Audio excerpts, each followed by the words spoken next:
तो hello friends, कैसे हैं आप लोग? आप लोग अच्छे होंगे। आप लोग की पढ़ाई लिखाई मस्ती से चल रही होगी। आज मेरे YouTube चैनल जनार्दन कुमार पांडे पर फिर आपका एक बार स्वागत है। आज हम कुछ नए टॉपिक्स को लेके आप लोगों के सामने हाजिर हुआ हूँ। आज का टॉपिक जो होगा वो फिजिक्स से होगा। तो आज की टॉपिक जो होगी भौतिक राशियाँ, यानी फिजिकल क्वांटिटी। आज हम जानेंगे भौतिक राशियों के बारे में और उन्हीं पे चर्चा करेंगे और मैं अपने तरफ से आप लोगों को समझाने की कोशिश करूँगा। तो आज चलिए शुरू करते हैं इस टॉपिक्स को। तो भौतिक राशियाँ जो होते हैं दो प्रकार की होती हैं। पहला होता है अदिश राशि, जिसको इंग्लिश में बोलते हैं स्केलर क्वांटिटी। दूसरा होता है सदिश राशि, जिसको इंग्लिश में बोलते हैं वेक्टर क्वांटिटी।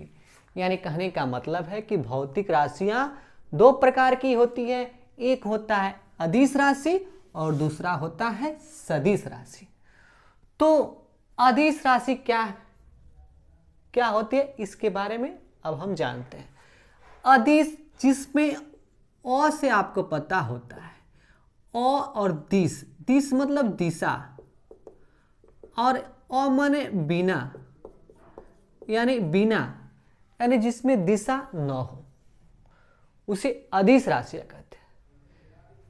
और सदिश मतलब जिसमें दिशा साथ में दिशा भी हो, तो उसे सदिश राशियां कहते हैं। यानी यदि हम इसकी परिभाषा देखें तो हम कहते हैं कि अदिश राशियां वे भौतिक राशियां होती हैं। जैसे ये भौतिक राशियां ही तो है, भौतिक राशियों का ही तो दो पार्ट है, एक अदिश है और एक दूसरा सदिश है। तो कहने का मतलब कि भौतिक राशियां अदिश राशियां वे भौतिक राशियां होती हैं जिनको व्यक्त करने के लिए परिमाण की आवश्यकता होती है। परिमाण यानी मैग्नीट्यूड, इंग्लिश में बोलते हैं मैग्नीट्यूड। यानी इनको व्यक्त करने के लिए, अदिश राशियों को व्यक्त यानी जानने के लिए परिमाण की आवश्यकता होती है। यानी मैग्नीट्यूड परिमाण मतलब क्या होता है? परिमाण जैसे मात्रा, जैसे 5 kg, 3 kg, 2 kg, ये सब क्या होते हैं? परिमाण होता है। जैसे मान लीजिए कोई व्यक्ति दौड़े दौड़े जाता है किसी दुकान पे और कहता है कि अंकल मुझे 5 kg वाला एक सरफ का पैकेट दे दीजिए। तो वो 5 kg क्या होगी? वो मैग्नीट्यूड हो गई, यानी परिमाण हो गया। ठीक है, तो उसको हम परिमाण बोलते हैं। यानी अदिश राशियों को व्यक्त करने के लिए परिमाण की आवश्यकता होती है। और इसको व्यक्त करने के लिए दूसरा, इसमें दिशा की आवश्यकता नहीं होती है। यानी अदिश राशियों के बारे में जानने के लिए दिशा, यानी पहले ही हम बताया कि बिना दिशा, इसमें दिशा न हो, माने दिशा की आवश्यकता न हो, उसे हम अदिश राशियां कहते हैं। तीसरा इसका पॉइंट क्या है कि इसको जानने के लिए, यानी अदिश राशियों को हम बीजगणितीय विधि से जोड़ा, घटाया एवं गुणा किया जा सकता है। यानी बीजगणितीय विधि से अदिश राशियों यानी स्केलर क्वांटिटी को हम जोड़ सकते हैं, घटा सकते हैं, गुणा कर सकते हैं। यानी बीजगणितीय विधि मतलब क्या हो? जैसे हम समान तरीके से अभी तक जोड़ते हैं, जैसे 3 + 2 बराबर 5, 3 5 - 3 बराबर 2, जो ये आता है इसी को हम बीजगणितीय बोलते हैं। बीजगणितीय विधि से, यानी जितने भी हम अभी तक जितने भी जोड़ घटाव गुणा करते आए हैं उसी को हम बीजगणितीय विधि से, तो कहने का मतलब है कि अदिश राशियों को हम बीजगणितीय विधि से जोड़ सकते हैं, घटा सकते हैं और गुणा भी कर सकते हैं। और क्या होता है? ये जोड़ के त्रिभुज नियम का पालन नहीं करती है। यानी अदिश राशियां त्रिभुज के नियम का पालन, जोड़ के त्रिभुज के नियम का पालन नहीं करती है। अब जोड़ के त्रिभुज नियम का पालन क्या होता है, इस वाले में बताएंगे हम आपको, सदिश वाले में, कि ये होता क्या है। अब इसका उच्चारण क्या होता है, एग्जाम्पल क्या होता है अदिश राशियों की, यानी स्केलर क्वांटिटी की उदाहरण क्या होती है? दूरी क्या है? एक अदिश राशि है। ऐसे क्यों है? क्योंकि कोई व्यक्ति यदि आपसे कहता है कि आप 5 किलोमीटर, आप किसी आपसे पूछते हो कि मुझे किसी स्थान पर लेकर के मैं वहां जाना है, तो कहता है कि आप यहां से 5 किलोमीटर चले जाओ। तो क्या हो गया? इसमें दिशा की तो आवश्यकता पड़ी नहीं, और वो बोलता है व्यक्ति कि 5 किलोमीटर चले जाओ, तो आप 5 किलोमीटर चले जाते हो। लेकिन तो इसीलिए इसमें दिशा की आवश्यकता नहीं पड़ती है। तो जिसमें दिशा की आवश्यकता नहीं होती है वो क्या कहलाती है, अदिश राशि यानी स्केलर क्वांटिटी कर। जैसे चाल हो गया, चाल क्या होता है, चाल बराबर होता है दूरी बट्टा समय, यानी इसको मापते हैं हम किलोमीटर प्रति सेकेंड। तो किलोमीटर प्रति सेकेंड में नापते हैं तो हम देख रहे हैं कि जैसे मान लो कोई व्यक्ति 70 किलोमीटर की प्रति घंटा या मीटर प्रति सेकंड के हिसाब से कोई बाइक चला रहा है या कुछ भी चला रहा है, तो उसमें क्या होता है, दिशा थोड़ी है, वो 70 किलोमीटर ऐसे बोल दिया था, 70 किलोमीटर की। उसका कोई पूछता है कि आप कितने की गाड़ी चला के आए हो, तो कहते हो हम 50 किलोमीटर प्रति घंटा की रफ्तार से गाड़ी चलाए हैं। लेकिन उसमें आप एक थोड़ी कहते हैं कि हम इस पूरब चलाए पश्चिम चलाए, तो उसमें दिशा की आवश्यकता नहीं होती है। तो इसी को ये बताता है कि अदिश राशि। जैसे टेम्परेचर को हम ले लेते हैं, तापमान, जैसे कोई कहता है आपके बुखार कितना है, तो लोग कहता है कि मेरे बुखार 98.6 फ़ारेनहाइट या जितना भी बोलता है 96 है, मतलब ऐसे बोलते 96 फ़ारेनहाइट बोल हो गया। तो क्या होता है उसमें फ़ारेनहाइट ना, चूंकि उसमें दिशा थोड़ी है, उसमें सेल्सियस, इसीलिए ये क्या है, अदिश राशियाँ। तो हमने क्या पढ़ा, अदिश राशियों की क्या क्या गुण होती है। अदिश राशियों के बारे में, अदिश राशियों के स्केलर क्वांटिटी के बारे में जानने के लिए हमें मैग्नीट्यूड की आवश्यकता होती है, इसको दिशा की आवश्यकता नहीं होती है, और इसको बीजगणितीय विधि से जोड़ा घटाया जा सकता है, गुणा किया जा सकता है, और ये त्रिभुज के नियम का पालन नहीं करता है। ठीक है, अब हम चलते हैं सदिश राशियों पे, जानते हैं क्या है, यानी वेक्टर क्वांटिटी क्या है, इसके बारे में हम जानेंगे, और मैं इसी के सहायता लेके आपको इसके बताऊंगा। तो क्या होता है सदिश राशियां, यानी इसको वेक्टर क्वांटिटी जिसको मिलते हैं अंग्रेजी में। तो सदिश राशियां जो होता है, इस पे क्या होती है, परिमाण की आवश्यकता होती है। इसमें भी परिमाण की आवश्यकता होती है, इसमें भी परिमाण की आवश्यकता होती है, इसमें दिशा की भी आवश्यकता होती है, यानी डायरेक्शन की भी आवश्यकता है। यानी सदिश राशियों के बारे में यदि हम वर्णन करेंगे उसके, तो उसमें क्या होती है, दिशा की भी आवश्यकता बन जाती है।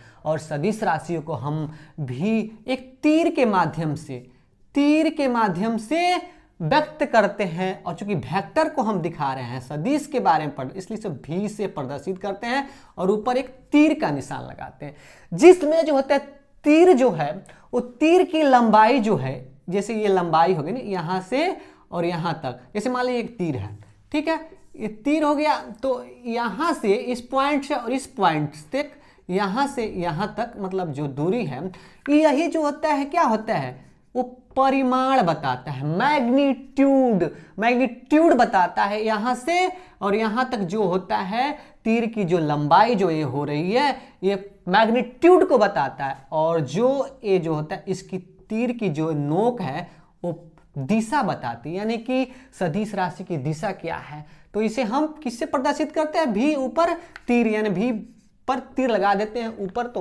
उसके द्वारा प्रदर्शित करते हैं। और इन्हें हम जो होते हैं बीजगणितीय विधि से नहीं जोड़ा जाता है, यानी सदिश राशियों को बीजगणितीय विधि से जोड़ नहीं सकते। उनको जोड़ने के लिए जो होता है नियम होता है। जैसे मान लीजिए बल है, इसका उदाहरण क्या है, बल। जैसे किसी वस्तु पर 3 न्यूटन का बल लगता है, ठीक है, यहां 3 न्यूटन के बल लगा, 3 न्यूटन के बल लगा, तो ये 3 न्यूटन का बल होता है ना। तो चूंकि ये एक सदिश है, तो सदिश राशियों को हम क्या होता है, तीर के माध्यम से बल व्यक्त करते हैं। अभी मैंने बताया कि तीर लगा देते हैं 3 न्यूटन, या 3 न्यूटन हो गया, ठीक है। 3 न्यूटन का अगर इस पे कोई वस्तु पर बल लगा है इधर, और मान लो एक और इधर से बल लगा है, एक इधर से बल लगा है 4 न्यूटन, मान लीजिए 4 न्यूटन का बल लगा है, तो ठीक है। तो इनको जो होता है बीजगणितीय विधि से नहीं जोड़ा जाता है, ये जोड़ के त्रिभुज नियम का पालन करती है। तो वही एक त्रिभुज नियम के द्वारा इनको जोड़ते हैं, यानी सदिश राशियों को हम बीजगणितीय विधि से नहीं जोड़ते हैं, इनको जोड़ने के लिए हम त्रिभुज नियम का पालन करती है। और इसको जोड़ते कैसे, जैसे मान लीजिए 3 न्यूटन का इधर से बल लगा और 4 न्यूटन के इधर, तो क्या करते हैं, 3 न्यूटन इधर हो गया, सॉरी, इधर क्या करते हैं, 3 न्यूटन लगा देते हैं इधर, और जो इधर जो होता है ना, इसको जोड़ते हैं ऐसे, जैसे ये इसका ये शीर्ष हो गया और इसका शीर्ष हो गया ना, तो पहला जो होता है ना उसके शीर्ष से दूसरे जो होता है सदिश, दूसरा सदिश, यानी ये 5 न्यूटन का जो है और ये 3 न्यूटन का है, तो इनके पहले जो होता है फोर्स, यानी सदिश राशि के शीर्ष से दूसरे सदिश राशि के पूंछ, इसको पूंछ बोलते हैं, जैसे इसके सका क्या होगा, पूंछ ए हो गया और इसका शीर्ष ए हो गया, इससे जोड़ते हैं। तो इस तरह से जोड़ते हैं, और जो परिणाम जो निकलता है, परिणामी जो निकलता है वो इसके ऐसे ए वाला हो जाता है। तो ये जो होता है इसका परिणामी हो जाता है और इसकी दिशा क्या हो जाती है, विपरीत है। चूंकि ये इधर चल रहा है, ये भी इधर लग रहा था, चूंकि ये इधर लग रहा है ना, तो ये भी इधर लग रहा है, ठीक है। तो अब ये इसका उदाहरण जैसे हो गया बल। तो बल क्या होता है, बल एक सदिश राशि होती है। जैसे सदिश राशि होती है, जैसे क्या बोलते हैं, जैसे बल है, तो बल की दिशा भी आ सकता है। जैसे मान लो कोई कहे कि आप इस बोर्ड पे 4 न्यूटन का बल लगाओ, अंदर की तरफ लगाओ। जैसे लगाना होता तो अंदर की तरफ इसमें दिशा हो रहा है ना, जैसे हम बल लगा रहे हैं, तो बल लगा रहे हैं तो क्या हो रहा है, इसकी दिशा तो तय हो रही है ना कि अंदर लगा रहे हैं। जैसे मान लीजिए कुछ और सामान, जैसे मान लीजिए एक बैग वहां हो, आपको है कि आप उस पर 4 न्यूटन का बल लगाओ, तो बल लगाओगे तो इधर से लगा रहे हो, मान लो बैग है तो जा रहा है, दिशा उसकी तय हो रही है ना कि दिशा इधर लग रहा है, ये पूरब साइड में लग रहा है, ठीक है। तो ऐसे ही बल विस्थापन की भी एक दिशा है। जैसे कुछ चीज होता है, जैसे मान लो कोई सामान उठा करके वहां रखा जाता है, जैसे मान लो ये डस्टर मैं यहाँ है और इसको यहाँ तक ले जा रहे हैं, तो ये चूंकि दिशा निर्धारित हो रहा है ना कि यहाँ से यहाँ तक, डस्टर यहाँ था, इसको उठा के यहाँ रख दिए, तो इसको विस्थापन भी हो रहा है। तो ये सब इसके उदाहरण हैं, बल, विस्थापन, वेग, संवेग, त्वरण, भार, विद्युत क्षेत्र, विद्युत तीव्रता, विद्युत धारा, घनत्व आदि, ये सभी क्या होते हैं, सदिश राशि यानी वेक्टर क्वांटिटीज की ये एग्जाम्पल है, उदाहरण है। तो जो परीक्षा में मेन चीज पूछा जाता है एग्जाम में, कॉम्पिटिटिव एग्जाम में, वो मेन चीजें जो होता है वो पूछता है कि मान लो पूछते तो अदिश राशियों के बारे में कौन कौन सी बातें सही हैं। ऑप्शन दे देगा, मान ला दे दिया परिणाम की आवश्यकता होती है, ऑप्शन ए दे दिया परिणाम की आवश्यकता होती है, ऑप्शन दे दिया कि बी दिशा की आवश्यकता होती है, ऑप्शन दिशा की आवश्यकता बी दे दिया, ऑप्शन सी मान लो दे दिया कि सामान्य बीजगणितीय विधि से जोड़ा या घटाया दिया जा सकता है, और चौथा होगा कि इसमें से कोई नहीं। तो इसमें से गलत क्या हो रही थी, क्योंकि इसमें हमने बताया बी बोला कि आवश्यकता होती है, लेकिन यहाँ क्या होता है, अदिश राशियों में दिशा की आवश्यकता नहीं होती, ए वाला ऑप्शन हो जाता है, ठीक है। तो इसमें ध्यान देने वाले 3-4 पॉइंट है, इसको आप कहीं नोट कर लीजिए। और सबसे इंपॉर्टेंट चीज है दोनों का एग्जाम्पल, इसको आप लोग को रट जाना है, इसमें कुछ सोचना नहीं है, रटना ही रटना है, याद करना ही करना है। ज्यादा सोचेंगे तो याद नहीं होगा, इसमें रट जाना है, इतना समझ लें, रटना है कि ये एग्जाम्पल सदिश राशि का यानी वेक्टर क्वांटिटीज का और स्केलर क्वांटिटीज का अक्सर एग्जाम में पूछा जाता है कि बल एक सदिश राशि है या अदिश राशि है। आप उसमें ऑप्शन दे देगा कि इसमें से कौन सदिश राशि है कौन अदिश राशि, आपको टिक करना होता है या रंगना होता है या गोला करना होता है, जो भी होगा। तो इसको आप लोग को या तो कहीं लिख लीजिए या इसको कहीं स्क्रीनशॉट आप चाहें तो ले सकते हैं। तो अभी मेरे को विश्वास है कि आप लोग को एक टॉपिक समझ में आया होगा। अगले वीडियो में हम कुछ और नए टॉपिक्स से लेकर आप लोग के लिए हम आएंगे। तब तक के लिए इस वीडियो में इतना ही। जय हिंद, जय भारत।